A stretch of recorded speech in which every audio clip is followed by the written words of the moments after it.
Que la grâce de Jésus notre Seigneur, l'amour de Dieu le Père et la communion de l'Esprit Saint soient toujours avec vous. Bien-aimés dans le Christ, la méditation dominicale se centre sur la croissance spirituelle pour un processus réel, un processus de la vie dans le Christ. Dans la part de l'Évangile, il est question de 3 paraboles du royaume des cieux. La première, le royaume des cieux comparable à un homme qui a semé du bon grain dans son champ. La deuxième, le royaume des cieux comparable à une graine de moutarde qu'un homme a prise et qu'il a semé dans son champ. Enfin la troisième, le royaume des cieux est comparable au levain qu'une femme a pris et qu'elle a enfoui dans 3 mesures de farine jusqu'à ce que la pâte est élevée. Bien-aimés dans le Christ, la comparaison avec les conflits internes, d'abord à nos pays, à nos sociétés, à nos familles, à nos différentes relations, permet d'éclairer la leçon de la première des 3 paraboles. En effet, la tendance générale est de classer les gens en prétendant distinguer des bons et des mauvais, puis à se débarrasser de tous ceux qu'on considère comme des gêneurs, comme des obstacles, comme des ennemis, ainsi de suite. Au contraire, dans la parabole, lorsque le serviteur demande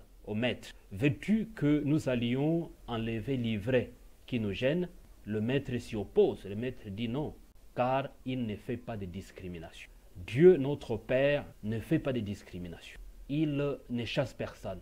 Il ne dénigre personne. Justement, Jésus nous parle de l'attitude de son Père par rapport à l'humanité, par rapport à chacune de nous.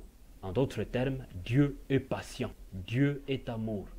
Dieu est miséricordieux. C'est sur cette lancée que Jésus voudrait que nous puissions entrer dans notre croissance spirituelle, dans un processus réel de la vie en lui. Bien chers frères et sœurs, dans le quotidien de notre vie, la patience a toujours été considérée comme une des vertus essentielles pour atteindre la sagesse, la gloire ou la réussite. D'où l'expression « patience, mère de toutes les vertus ». Donc, si nous voulons réellement réussir à quelque chose, il nous faut de la patience. Saint Jacques le dit, voyez comme un cultivateur qui se met à travailler et qui va attendre le fruit. Il faut de la patience. Aujourd'hui, les gens qui sont impatientes, souffrent de leurs propres erreurs. L'invitation à la patience faite par le Christ dans son enseignement va toujours de pair avec un appel pressant à la conversion, sous peine des châtiments qui prendront tout le monde par surprise. Et comme nous dit le psaume 86 au verset 14, « Mais vous, Seigneur, vous êtes un Dieu plein de compassion et de clémence. Vous êtes patient, rempli de miséricorde et véritable dans vos promesses. » Contemplons ce Dieu qui est toujours patient. En fait, qui nous comprend, qui sait, qui connaît nos fragilités, mais qui compte sur notre conversion. La patience est une vertu qui se cultive comme un champ. Elle réclame effort. Ceci pour l'homme, alors qu'elle est de l'essence même de Dieu. Il est plutôt heureux que Dieu soit patience, car sinon l'homme aurait été rayé de la surface du globe depuis bien longtemps. Vous voyez que si Dieu était impatient comme nous, on n'existerait plus. On allait avoir autant de misère. Mais il nous voit en secret. Il voit nos fautes, mais il est toujours patient. Et pourquoi nous ne pouvons pas être patients envers les autres? On est toujours dans la précipitation, et du fait qu'on est dans la précipitation, on tombe dans l'envie, dans la jalousie, on tombe dans l'égoïsme.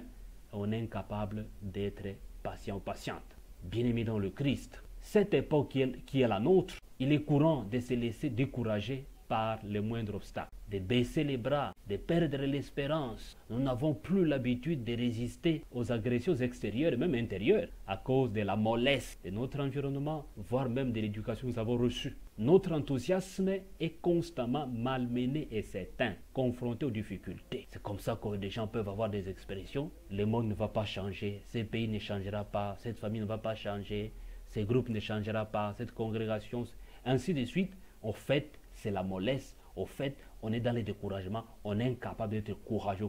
Chers frères et sœurs, nous sommes facilement frustrés et nous n'allons pas jusqu'au bout de nos projets par manque de constance et de patience. Voilà, nous manquons la constance, nous manquons la patience. D'ailleurs, beaucoup de couples aujourd'hui sont brisés par cette absence de patience. La plus petite dispute fait fondre toutes les promesses de fidélité et d'éternité. Les gens sont incapables de se supporter les uns les autres, compte tenu des petites disputes. On voudrait déjà se séparer, ou on tombe dans l'infidélité, ainsi de suite. Dieu est patient. Il nous rappelle que il n'est pas question de commencer à faire des distinctions, la dualité, voilà. Tomber dans une espèce de dualité. Ça c'est mauvais, ça c'est bon, ce gaillard est bon, il est mauvais, alors on distingue et on sépare. Nous sommes invités à une adoption de la patience. Adopter la patience nous permet de vivre dans le moment présent et de savourer chaque journée, même quand tout ne se passe pas exactement comme prévu. En d'autres termes, même s'il y a la souffrance, même s'il y a des difficultés, l'adoption de la patience nous redonne vie. Nous redonne vie. La patience, chers frères et sœurs, détient un rôle essentiel dans l'atteinte de nos objectifs et pour procéder au changement dans notre vie. Effectivement, cette liturgie dominicale nous invite à la transformation de notre vie, à la croissance, mais lentement et sûrement. On le vérifie quand il y a un bébé dans la famille. Le bébé croît au quotidien, il grandit, mais personne ne sait comment il est en train de grandir. Le mystère de la croissance, le mystère de la vie entre les mains du Seigneur. Mais dans cette croissance de l'enfant, il trébuche, il fait de bonnes choses, et les parents doivent adopter l'attitude de la patience comme Dieu le Père, comme le Christ Jésus, pour pouvoir accompagner lentement et sûrement et croire à la transformation, au bienfait de cet enfant. Et chemin faisant, chacun de nous a fait cette expérience. On est en train de grandir et finalement, on devient senior citizen, c'est-à-dire personne de troisième âge, ainsi de suite. Mais on était bébé. La croissance, quand Jésus dit dans la deuxième parabole que le royaume des cieux est comparable à une graine de moutarde, une toute petite qu'on a placée en terre, qui grandit lentement et sûrement et qui devient un grand arbre. Les oiseaux du ciel viennent se poser et qui donne l'ombrage, qui donne des fruits. Voilà, la croissance. Mais dans tout cela, Dieu accompagne la croissance de notre vie. Dieu nous accompagne. Et il voudrait que nous puissions aussi recevoir cette grâce de la patience, afin de voir dans les autres le bien, le point positif, mais de voir aussi en nous-mêmes le point positif. Parce qu'il y a des gens qui ne sont pas capables de s'estimer à faire le bien, s'estimer à grandir, s'estimer à transmettre son environnement, s'estimer à transformer sa famille, s'estimer à transformer la vie des autres. Sous l'égide de l'Esprit Saint, demandons effectivement la grâce de la patience. En effet, la patience reste la mère des biens de vertu.